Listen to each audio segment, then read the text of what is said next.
করবা এমন কোন দিন নেই যুবকের মরণের খবর নাই।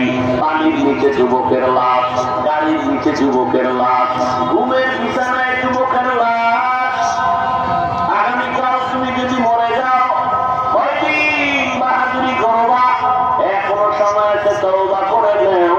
আল্লাহর কাছে মনে মনে বলো, আল্লাহ ডাক্তারি করি আর যা করি আর নামাজ ছাড়বো না, দাড়ি কাটবো না, বেপরদায় চলবো না, মা বাবার দোয়া নিয়া, শিক্ষকের দোয়া নিয়া, ওলামায়ে কেরামের পরামর্শ নিয়া, নবীজির আদর্শ মনে জীবনটাকে চালাবো। একবার জিন্দেগি তোমার ধন্য হয়ে যাবে। ডাক্তার হলেও সম্মান কমে যাবে না, ইঞ্জিনিয়ার হলেও তোমার সম্মান সবার উপরে আসবে। তওবা করার জন্য অন্তর তৈরি করো।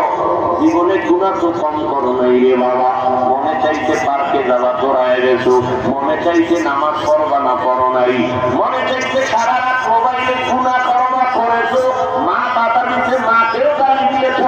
বাবায় বাধা দিচ্ছে, বাবার সাথে খারাপ আচরণ করেছো।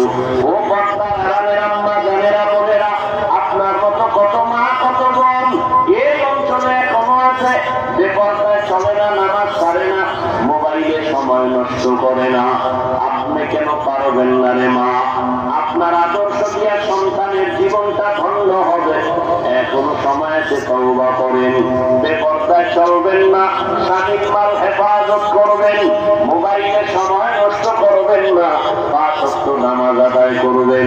ভালো একটা আদর্শবান সন্তান দুনিয়াতে রেখে যাবেন। ডাক্তার হবে, তেলাওয়াত করবে, নামাজও করবে, মা বাবার জন্য কলিজা ভরে দোয়া করবে। এরে আম্মা জানেরা বোনেরা, জীবনে গুনাহ যত করেছেন মনে মনে আল্লাহর কাছে ক্ষমা চান। জীবনে আর গুনার কাছেও যাবেন না। বৃদ্ধ বাবাজিরাও তওবা করেন। আপনার মতো কত বুড়া মসজিদে গিয়া নামাজ পড়ে, আপনি কেন পারবেন না? এখনো সময় আছে, তওবা করেন। আল্লাহর মহব্বতে রাসূলের আদর্শ মেনে চলবেন। যুবক বাবারা, খাঁটি অন্তরে তওবার নিয়ত করো। তবে এটা সত্য কথা, আমি হাফিজুর রহমান তো মানুষের কাতারেই না, স্বয়ং রাসূলের কাছে থাকিয়া দেখিয়া বয়ান শুনিয়াও আবু জাহাল কালেমা পড়ে নাই। আর ওমরের মতো বান্দা নবীকে জবাই করতে গিয়েও কালেমা পড়ে ফেলেছে। এটাই হলো হেদায়েতের দরজা।